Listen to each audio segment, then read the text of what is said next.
Everybody at this point knows the basic stuff about Mjolnir, including how to pronounce it. Never thought I'd see the day where your average American could just drop Mjolnir into casual conversation without having to stop to think about it for a second. Why is there a J next to an M? What am I supposed to do with that? Freaking Vikings and their weird use of consonants. And yet, here we are. But do you know about all the other stuff that makes this hunk of moon rock on a stick more than the sum of its parts? All of the extra powers and such that it can imbue upon its wielder? Well, in this video, I'm going to talk about just that. I'll go through a handful of the lesser known powers that Jane Foster now theoretically has access to within the Marvel Cinematic Universe. So without any further ado, let's go ahead and dive right into it.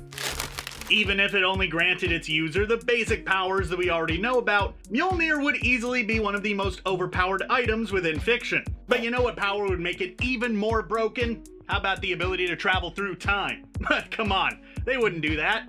That would surely be just a tad bit too much, right? Oh, what's that? Mjolnir's totally been used to travel through time? A few times? Huh.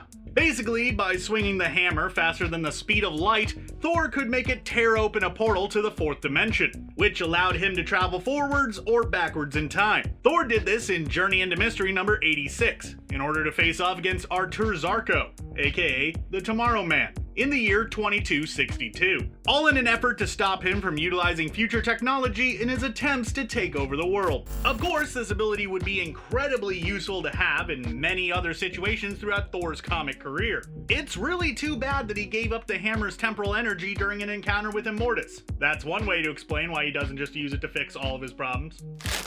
In comics, when people die, they don't tend to stay dead for very long. It's so common for people to come back to life that it's actually become a bit of a running joke amongst comic fans at this point. Despite how flippantly comic books tend to treat the actual act of resurrection, let's not forget that the power to raise the dead is kind of crazy. So of course, Mjolnir's been shown to be able to do it, because logic. And I don't mean they do it in like a Frankenstein hit him with a bolt of lightning kind of sense. That would at least be explainable. And what does Thor do with this incredibly powerful ability? What major problem does he overcome with it? He uses it to fix his own whoopsie. In Invaders number 33, we get to see Thor use the ability to return life to the dead when he accidentally killed someone who didn't quite deserve it, specifically Union Jack, who had been disguised to look like Joseph Stalin because comic books. After that, the ability to bestow life upon the deceased literally just went up and disappeared from comics, with Thor never again using it in such a manner. You know how we sometimes joke that Batman seems to have a solution to every problem just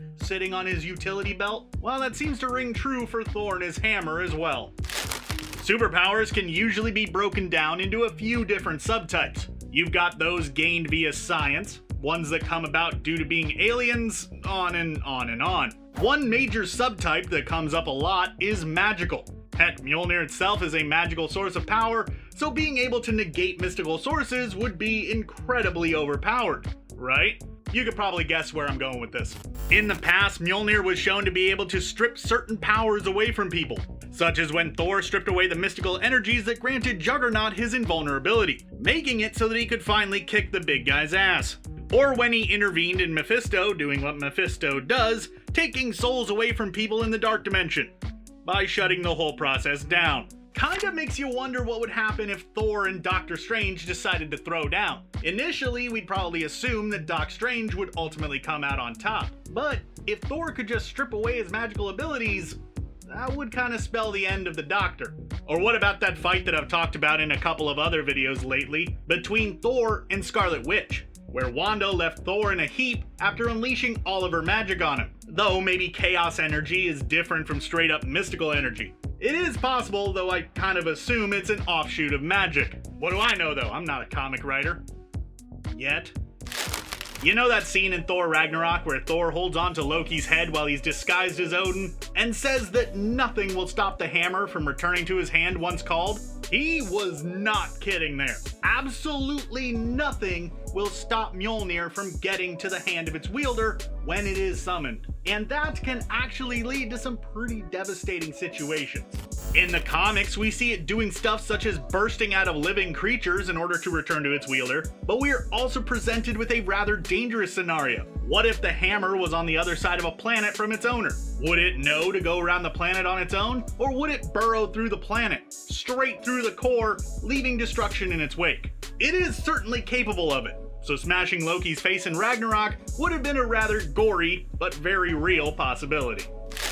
Here is one that isn't actually that hidden or unknown necessarily, but also isn't one that is immediately thought of when people think of the powers granted by Mjolnir. That being the hammer's ability to switch Thor from his god mode into his normal, regular, everyday alter ego.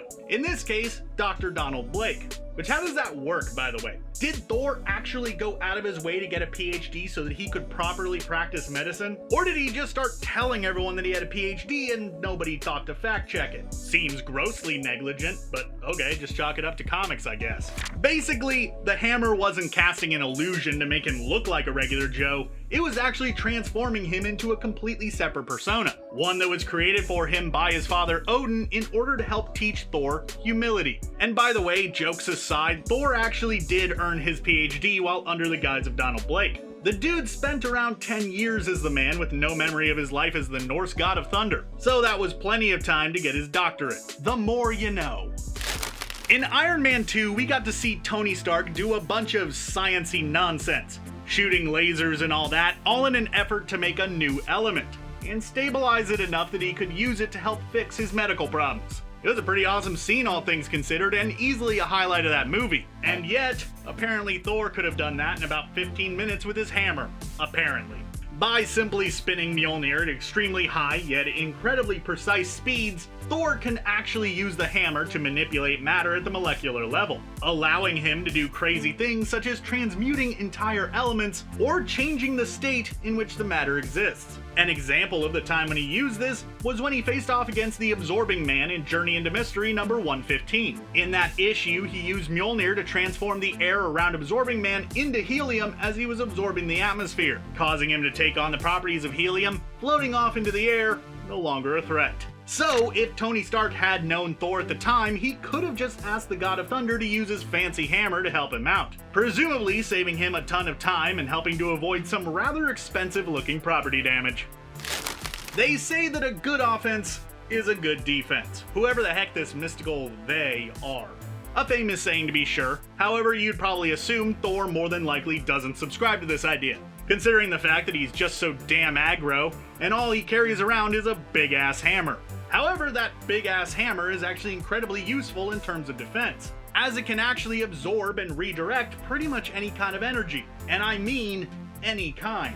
He used this trick to absorb the Silver Surfer's power cosmic, and even Magneto's magnetic field.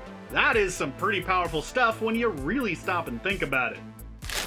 Of course, the hammer can not just absorb energy, but also track it, to a degree at least. It can be used to detect practically all types of energy, but it reacts particularly strongly to evil energy of the psychic and mystic varieties. And through these reactions, Thor can use it to track people down, based off of the energy that they are giving off, such as the auras that most Asgardians give off, or those of mystical objects, like he did in Journey into Mystery number 117. Where Thor used Mjolnir to track down some mystical enchanted stones on Earth. It's maybe not the most useful ability all that often, but when it comes up, it's nice to have. In addition to absorbing energy, there is another way in which Mjolnir can be used for defensive needs, that being through the creation of force fields. Basically, Mjolnir can be used by the God of Thunder to create extremely strong barriers, ones that are so powerful that even Earth's most state-of-the-art weaponry can't even leave a dent in it. Thor even once used a force field generated by Mjolnir to contain and prevent a live bomb from detonation, one that was so incredibly destructive in nature that it was said it was capable of destroying a large part of the universe. And yet, Mjolnir stopped it like it was nothing. That could be a really cool trick to see Jane Foster bust out during Thor Love and Thunder. Maybe if Gore does what he did in the comics and tries to build the God Bomb, she could stop it from going off and killing all gods in existence by just putting a barrier around it. I doubt that we'll see that, but hey, you never know what obscure depths of comic lore the MCU is gonna plunge looking for a cool, climactic moment for the latest blockbuster. So it could happen, I guess. Now, we all know that Mjolnir can shoot lightning. It's kind of its whole shtick, so you know, it would be really sad if it didn't do that at least. But that's not the only energy blast that the hammer can fire out. In fact, the hammer can be used to dish out pure blasts of divine power. This God Blast, as it is appropriately called, is immensely powerful, drawing on the godly aura of Thor himself and other gods around him to dish out devastating amounts of damage. And I really want to emphasize the devastation that this thing can cause. Thor once used it against mother-flipping Galactus, who was forced to flee for his life in order to avoid getting barbecued and left as nothing more than ash. He also used it to push back the freaking Juggernaut, who had managed to get up to top speed at the time, achieving something that is often called impossible, stopping the unstoppable. That's not even to mention what it did to Ego the Living Planet. If you think that celestial wannabe could stand up against such raw power, you've got another thing coming.